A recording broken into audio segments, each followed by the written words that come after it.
तकाबुल अदयान में हिंदुज़म के lecture number 2 में खुशामदीद। पहले लेक्चर का लिंक डिस्क्रिप्शन में मौजूद है, आप वहां से देख सकते हैं। रशी कैसे कहते हैं, आश्रम क्या होता है, किस फ़िरके के नज़दीक दूसरी की बीवी से हम बिस्तरी करना जायज़ है वगैरह मुख्तलिफ MCQ हिंदुज़म के बारे में आज हम देखते हैं। और अगर आप हमारे व्हाट्सएप ग्रुप में शामिल होना चाहते हैं तो इस नंबर पर हमें व्हाट्सएप कर दें। चलते हैं लेक्चर की तरफ। हिंदुओं के कितने फ़िरके हैं? 5, 6, 7, 8। दुरुस्त ऑप्शन है बी 6। और वह 6 फ़िरके विष्णु, शिव, शक्ति, गणपति, सूर्या, समार्त, ये 6 फ़िरके हैं हिंदुओं के मशहूर जो है चलते हैं आमतौर पे। हिंदुओं के तबकाती निज़ाम को कितने हिस्सों में तकसीम किया गया है? 4, 5, 6, 7। दुरुस्त ऑप्शन है ए 4 फ़िरकों में तकसीम किया गया है। और वह 4 ब्राह्मा, खश्तरी, वैश्य और शूद्र हैं। और तबकाती निज़ाम के लिए हिंदू लफ्ज़ बोलते हैं वर्ण, यानी कि मुआशरे को कितने वर्ण में, इनके कितने तबकात में, कितने स्टेप में तकसीम किया गया है, तो वो 4 हैं। हिंदुओं के नज़दीक ब्राह्मण को परमात्मा ने किस चीज़ से पैदा किया है? बाजुओं से, रानों से, पाँव से, सर से। दुरुस्त ऑप्शन है डी सर से, यानी कि ब्राह्मण को सर से पैदा किया गया है।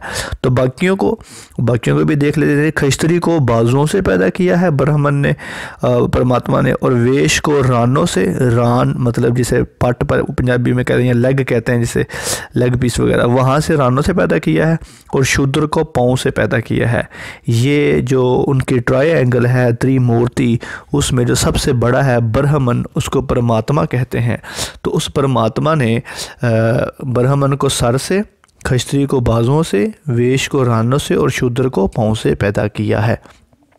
हिंदुओं के यहाँ कितने गाफ मशहूर हैं? 3, 4, 5, 6। दुरुस्त ऑप्शन है बी 4। और वो 4 गाफ से क्या मुराद है वो भी देख लेते हैं। गंगा, गीता, गौत्री और गौ माता। गंगा मतलब स्नान के लिए, अपने गुनाह धोने के लिए। गीता पढ़ने के लिए, ये जो किताब है भगवत गीता, उसके आखिर पर भी हम बताते हैं वो क्या है। गौत्री ये मंत्र होता है। और गौ माता परस्तिश के लिए, जिसको गाय भी कहते हैं। नेक्स्ट है जी MCQ। हिंदुओं के नज़दीक ब्राह्मण को वेद के लिए मतलब इबादत के लिए, खश्तरी को हुकूमत के लिए और वैश्य को कारोबार के लिए पैदा किया है। शूद्र किस लिए पैदा किए गए फिर? खिदमत के लिए, कुर्बानी के लिए, इबादत के लिए, इनमें से कोई नहीं। दुरुस्त ऑप्शन है ए खिदमत के लिए। और अगर आप ये तस्वीर देखें तो ब्राह्मण की अगर आप तस्वीर देखें तो उसके हाथ में एक किताब है और वैसे लग रहा है जैसे वो पढ़ने के लिए जा रहा है। और जो खश्तरी है उसके हाथ में तलवार है, मतलब ये कह ले कि हुकूमत जो होती है वो तलवार के ज़ोर पर होती है। और जो वैश्य है उसने सीने पर ऐसे हाथ रखा हुआ है और उसकी ड्रेसिंग स्टाइल बता रहा है कि वो कि बिजनेसमैन है। और जो शूद्र है वो इस तरह मुख्तसर कपड़ों में हाथ बांधे इस तरह मुलाजम के लिए, खिदमत के लिए खड़ा है। तो ये 4 ग्रुपों में, 4 वर्ण में तकसीम किया गया है इनको। निजात के लिए ब्राह्मण की ज़िंदगी 4 अदवार पर मुश्तमिल है। इन 4 अदवार को क्या कहते हैं? तनासख, हुलूल, तपस्या, आश्रम। दुरुस्त ऑप्शन है डी आश्रम। और जो हर आश्रम है वो 25 साल का होता है। मतलब ब्राह्मण जो है, जो सबसे बड़ा है, वो अपने 4 हिस्सों में अपनी ज़िंदगी को गुजारता है। नेक्स्ट है जी, हिंदुओं के नज़दीक विष्णु अब तक कितने अवतार लेकर दुनिया पर वारिद हो चुके हैं? ये त्रिमूर्ति में दूसरे बड़े उनके अब कह लें कि देवता हैं। ब्रह्मा के बाद विष्णु है। तो अवतार का मतलब रूप, कितने रूप में वो दुनिया में आया है अभी तक? 4, 8, 9, 7। दुरुस्त ऑप्शन है सी 9 रूप लेकर वो आ चुका है। और अगर वो आप 9 रूप देखें तो मत्स्य है, कोरमा है। कोरमा जो था, अगर आप ये राइट साइड लेफ्ट साइड पे देखें जहाँ पर एरो का निशान है, तो ये यहाँ पर जो निशान है ये कछुकुमा कह लें कि यह निशान है। और ये भी MCQ आया है एक दफ़ा PPSC में कि कुरमा से क्या मुराद है, तो कछुकुमा मुराद है। या वराहा है जिसमें उसका जो अगर आप मुँह देखें तो थोड़ा सा वो बंदर की शेप की तरह का था। इस तरह नरसिम्हा है, वमान है, परशुराम है, रमा है, कृष्णा है, बुद्धा है और कल्कि ये जो आखिरी ऑप्शन है डी, अगर आप यहाँ पर देखें तो यहाँ पर 10 नज़र आ रहे हैं, हालांकि एमसीक्यूज़ में तो 9 हैं लेकिन यहाँ पर 10 हैं। तो कल की अवतार, ये हिंदुओं की मजहबी किताबों में लिखा हुआ है कि आखिरी अवतार आएगा और वो घोड़े पर बैठा होगा और उसके हाथ में तलवार होगी। तो बाज़ मुसन्निफ़ीन या कह लें कि बाद इस तरह की अब कह लें कि पेशीनगोई करते हैं कि यहाँ पर कल की अवतार से मुराद नबी सल्लल्लाहु अलैहि वसल्लम की भी ज़ात है जो कि घोड़े पर तशरीफ़ लाई थी।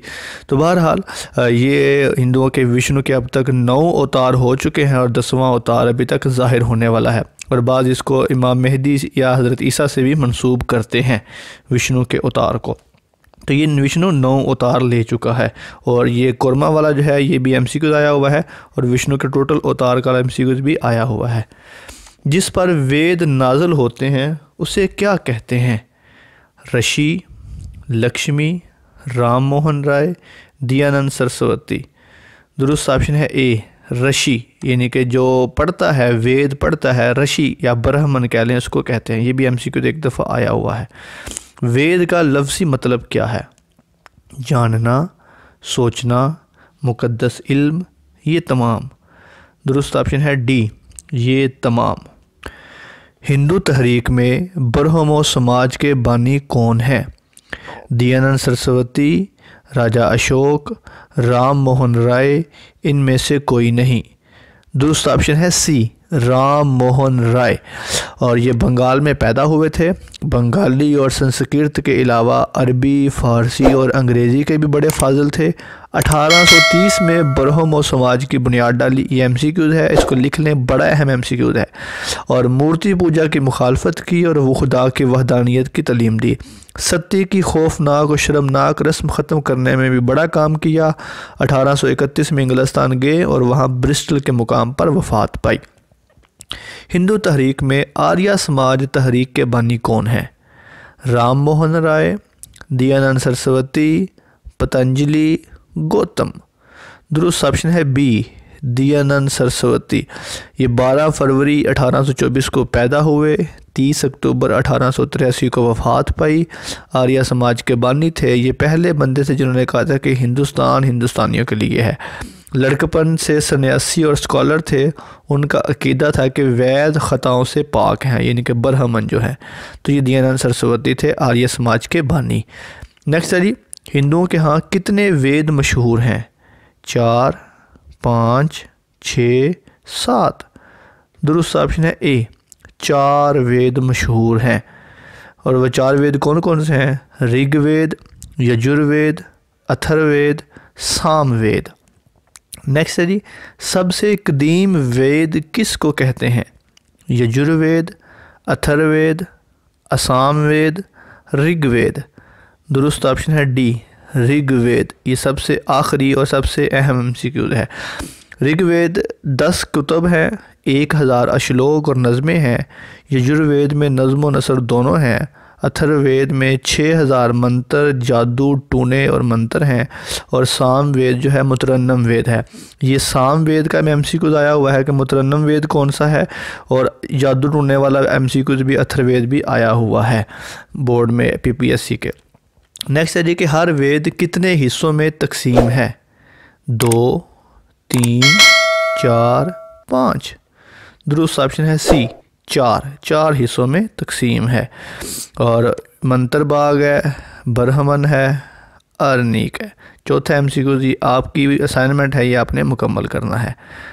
उपनिषद का लफ्ज़ी मतलब क्या है? किसी के सामने बैठना, फ़िक़ही तालीम, खुतबात, उस्ताद शागिर्द की गुफ्तगू। दुरुस्त ऑप्शन है ए, किसी के सामने बैठना। इस्तिलाही मानी इसरार है। उपनिषद का जो दूसरा नाम है वो वेदांत है। ये भी एमसीक्यू आया हुआ है, और ये असलन संस्कृत ज़ुबान में थे। मशहूर उपनिषद जो हैं वो 10 हैं, और ये हिंदुओं की फ़िक़ही किताब कहलाती हैं उपनिषद जो हैं। भगवद गीता असलन किस ज़ुबान में है? फ़ारसी, हिंदी, अरबी, संस्कृत। दुरुस्त ऑप्शन है डी, संस्कृत। भगवद गीता महाभारत का एक हिस्सा है जिसके 18 अबवाब और 700 श्लोक हैं। अर्जुन और कौरों के ख़ानदान से है। इसके ख़ानदान वाले दौलत के लालच में आकर जंग में कूद पड़ते हैं। अर्जुन कौरवों और पांडवों की लड़ाई के दौरान अपने ख़ानदान वालों के ख़िलाफ़ लड़ाई से हिचकिचाता है।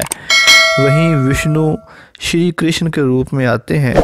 श्री कृष्ण और अर्जुन का मुकालमा ही भगवत गीता का मौजू है। अर्जुन अपने ही ख़ानदान वालों से लड़ता है और फतह हासिल करता है। ये भगवत गीता संस्कृत ज़ुबान में है और ये इनकी नज़मिया मंजूम कह लें कि पोइट्री है पांडव और कौरवों की लड़ाई की।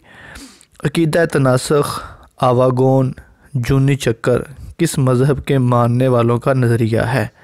यहूदियत, ईसाईयत, हिंदू मत, इस्लाम। दुरुस्त ऑप्शन है सी, हिंदू मत। रामायण, धर्मसत्र, धर्मशास्त्र, पुराण भी हिंदू मज़हब की दीगर अहम कुतुब हैं और तनासुख ख़ावागोन और जूनी चक्कर से मुराद ये है कि बंदा मरने के बाद दोबारा पैदा होता है अपनी नेकियों और गुनाहों के हिसाब से। अगर नेकियां की हैं तो उसका जन्म अच्छे रूप में होगा और अगर बुराइयां की हैं तो बुरे रूप में होगा। जिस तरह के चोर की जो सज़ा है वो आप कह लें कि हिंदुज़म में है कि वो दोबारा पैदा किया जाएगा एक चूहे की शक्ल में। हिंदुओं के किस फ़िरके के नज़दीक दूसरे की बीवी के साथ हम बिस्तरी करना जायज़ है? विष्णु, शक्ति, शिव, सूर्य। दुरुस्त ऑप्शन है बी, शक्ति। इसी के साथ ही हमारे आज के लेक्चर का इख्तिताम होता है और हिंदुज़म का जो टॉपिक है वो भी क्लियर हुआ। अगर इसमें कोई चीज़ रहेगी तो इंशाल्लाह वो लाजमी बताई जाएगी। आपकी समाअतों का बहुत बहुत शुक्रिया। अल्लाह हाफ़िज़ नासिर।